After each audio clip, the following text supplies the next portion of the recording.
अस्सलामु अलैकुम वरहमतुल्लाहि वबरकातुहू। क्या औरतों पर ज़कात फ़र्ज़ है?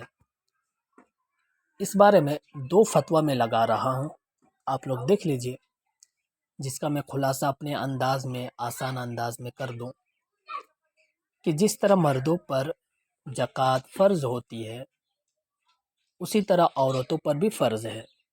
अब फ़र्ज़ कब होता है ये जानना है, असल जानना है फ़र्ज़ कब होता है। तो इस बारे में ये जान लीजिए, अगर कोई शख्स, वो लड़का हो या लड़की, अगर कोई शख्स मालिक निसाब तक उसका हिसाब व किताब पहुँचता है, यानी कि मालिक निसाब है वो, तो उस पर ज़कात फ़र्ज़ है, चाहे मर्द हो या औरत। अब रही बात निसाब क्या होता है, ये जानने वाली बात है।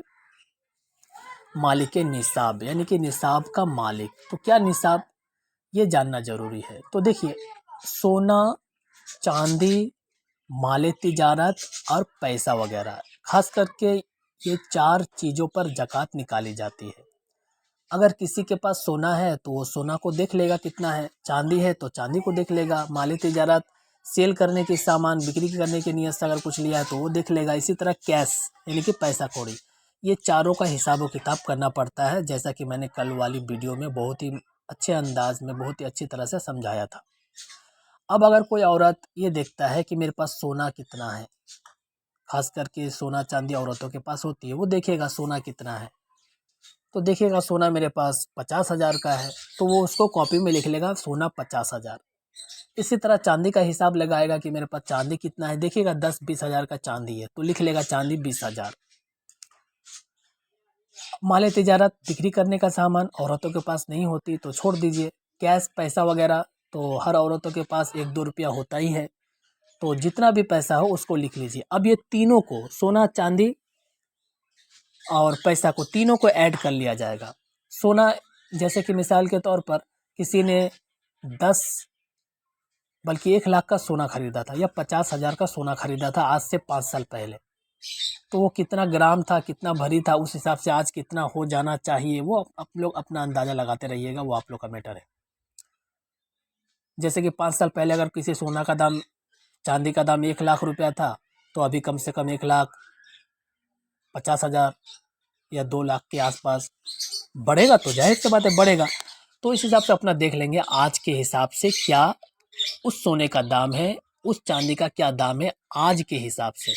जो रेट आएगा, सोना का इतना, चांदी का इतना, पैसा मेरे पास इतना है, टोटल को ऐड कर लेना, यानी कि जोड़ा जाता है। जोड़ने के बाद जितना अमाउंट है, अगर आप कर्ज में डूबे हुए हैं, आपसे कोई पैसा पाता है, तो आप उस पैसे को हटा दें, यानी कि माइनस कर लें। मिसाल के तौर पर किसी औरत ने हिसाब किताब करके देखा, सोना चांदी माल तिजारत पैसा वगैरह सब कुछ जोड़ कर देखा 1 लाख रुपया हो रहा है, तो वो 1 लाख का ज़कात निकालेगा। लेकिन उसको पता है कि मैं तो 1 लाख हो रहा है, लेकिन मैं किसी से कर्ज लिया था 20,000, 30,000, 50,000, तो वो उसको माइनस कर देगा। 1 लाख में 50,000 माइनस कर देगा तो बचेगा 50,000। तो इस हिसाब से वो माइनस करके देख लेगा। अब जो अमाउंट आएगा, अब वो जो अमाउंट आएगा उसका ज़कात निकालना पड़ेगा। ज़कात निकालने का बहुत ही आसान तरीका है, टोटल जो अमाउंट है उसको 40 से भागा करना पड़ता है, डिवाइडेड 40। अगर कोई 1 लाख का ज़कात निकालना चाहता है तो 1 लाख डिवाइडेड 40, अगर कोई 50,000 का निकालना चाहता है 50,000 डिवाइडेड 40। जो भी आंसर कैलकुलेटर में बताएगा वो दुरुस्त होगा, वही सही रकम है ज़कात की, वो ज़कात का पैसा गरीबों को दे दिया जाएगा। अब रही बात कि कितना रुपया निकलने से मुझ पर ज़कात फ़र्ज़ होगा, ये थोड़ा देख लें। अगर किसी के पास, मैं हावड़ा, कोलकाता और 2024 का हिसाब बता रहा हूँ, बाकी किसी दूसरी जगह का नहीं बता रहा हूँ, थोड़ा ऊपर नीचे हो ही सकता है। तो आज के हिसाब से अगर किसी मर्द या औरत के पास सोना चांदी सब मिलाकर अगर 48,000 49,000 के आसपास आता है, देख रहा है कि मेरे पास 48,000 के आसपास का सारा कुछ मिलाकर 48,000 के आसपास मेरी रकम बन रही है, 48,000 साढ़े 48,000 के आसपास, तो उसको ज़कात देना होगा। ये आसान करके मैं बता दिया। फिर से बता दूं, आज के हिसाब से अगर किसी के पास, आज के हिसाब से यानी सिर्फ कोलकाता हावड़ा में रहने वाले लोगों की बात कर रहा हूं और 2024 की बात कर रहा हूं, अगर किसी के पास 48,000 साढ़े 48,000 या 49,000 के आसपास अगर अमाउंट है, तो उसके ऊपर ज़कात फ़र्ज़ होगा। यहाँ पर एक मसला और भी बता दूं, औरत औरतों के पास जो सोना चांदी है वो किसी भी हालत में हो, वो यूज़ होता हो या यूज़लेस हो, यानी कि वो उसको इस्तेमाल में लगा रही है या इस्तेमाल में नहीं घर में पड़ा है, किसी भी हालत में हो, वो मिट्टी के अंदर छुपा है या किसी को रखने दिया है, हालांकि वो मालिक असल वही है, किसी भी हालत में अगर वो उस सोने चांदी का मालिक है और वो सोना चांदी किसी भी सूरत में हो, बर्तन बना हो सोना का, चप्पल बना हो या कपड़ा बना हो, कुछ भी बना हो, सोना चांदी किसी भी हालत में रहे तो हनफी मजहब के मुताबिक उस पर ज़कात देना होगा। तो ख़ास करके औरतें इस बारे में देख लें, क्योंकि औरतों इस बारे में बहुत ही पीछे रहती है, सोचती है कि ज़कात नहीं होता है औरतों पर वगैरह वगैरह।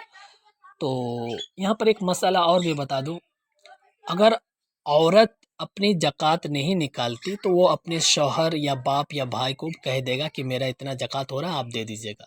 वो कहेगा कि ठीक है मैं निकाल के दे दूँगा, तो औरत का हक अदा हो जाएगा। लेकिन जिस पर फ़र्ज़ है उसी को ज़कात देना ज़रूरी है। अगर वो किसी को नहीं मना पाती है, भाई-बहन वगैरह, बाप वगैरह को, तो वो खुद उसको देना वाजिब या फ़र्ज़ ज़रूरी होगा, उसको निकालना होगा। ये नहीं कि बगैर बताए, यानी कि मिसाल के तौर पर मेरे घर में किसी औरत पर फ़र्ज़ है, मैंने अपने आप से निकाल दिया, नहीं, उसको पता होना चाहिए या वो मुझको इजाज़त देगा कि हाँ ठीक है आप निकाल दीजिए। तो हर हाल में निकालना है, वो डायरेक्ट खुद से निकाले या इजाज़त दे दे कि आप मेरे तरफ से निकाल लीजिए, किसी भी हालत में निकालना पड़ेगा। अस्सलामु अलैकुम व रहमतुल्लाह।